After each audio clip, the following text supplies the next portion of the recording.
wassalatu wassalamu ala ashrafil anbiya'i wal mursalin wa ala alihi wa sahbihi ajma'in. Ndugu zangu waandishi wa habari, tumewaita kama kawaida yetu ilivyo na story yetu, tunakutana katika kipindi kama hichi ambacho tunaelekea kukamilisha mwezi mtukufu wa Ramadhani. Kwa hakika tupo katika 10 la mwisho na hivi sasa zimebakia siku 4 ama siku 3 kuweza kukamilisha mwezi mtukufu wa Ramadhani. Na leo ni mwezi 26, tunamkia 27. Inshallah Mwenyezi Mungu atujalie tuwe miongoni mwa wale ambao wenye kuidiriki Lailatul Qadri. Masiku haya yamekwenda kwa haraka sana.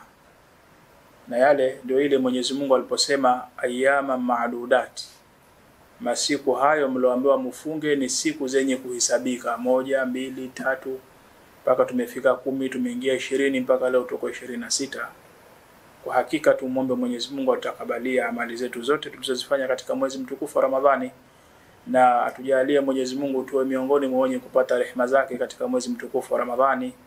Mwenyezi Mungu atujalie tuwe miongoni mwa wale wenye kupata msamaha wake, lakini pia 10 hili la mwisho la kuachwa huru na moto, nasi Mwenyezi Mungu atujalie miongoni mwa wale ambao wenye kuachwa huru na moto.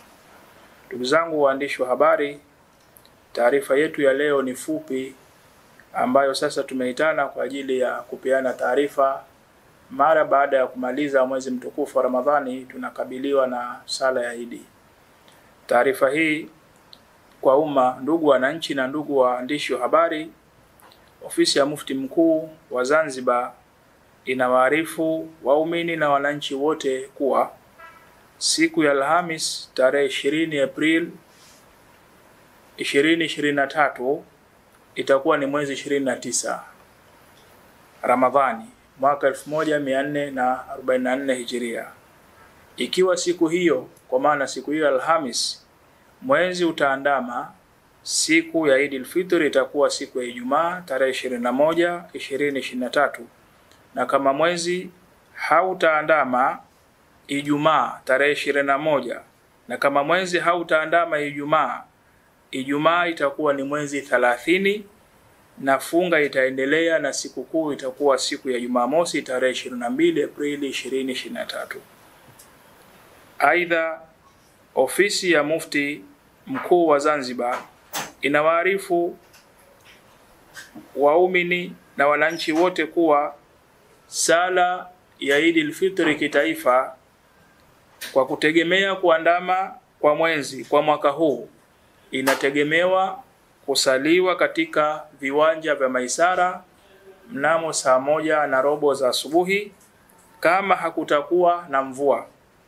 Na kama kutakuwa na mvua, sala hiyo itasaliwa katika msikiti wa Jamia Uzinjibari Mazizini. Kwa hivyo ofisi ya Mufti Mkuu wa Zanzibar inawaomba wananchi wote kujitokeza kwa wingi na kujumuika pamoja katika kusali sala ya Eid kitaifa. Kadhalika, ofisi ya Mufti Mkuu wa Zanzibar inawaarifu kuwa baraza la Eid kitaifa limepangwa kufanyika katika ukumbi wa Sheikh Idris Abdul Wakil Kikwajuni kwa wale waliopata mwaliko, na wale ambao wasiopata mwaliko wafuatilie katika vyombo vya habari, kwani baraza litakuwa mubashara kwa vyombo mbalimbali vitaweza kurusha shughuli hiyo. Na ni muhimu kuweza kufuatilia kwa sababu tunategemea siku hiyo Mheshimiwa Rais wa Zanzibar na Mwenyekiti wa Baraza la Mapinduzi Dr. Hussein Al-Hassan Mwinyi ndio atakuwa mgeni rasmi wa shughuli hiyo, na bila shaka atatoa hutuba katika siku hiyo. Bila shaka hutuba yake tuweze kufuatilia, tunaweza kukawa kuna maelekezo au miongozo au nasaha ambazo zitaweza kutufaa sisi wananchi wa Zanzibar. Na kutakieni Ramadhani makbul na Idi njema wa kullu amin wa antum bikhair.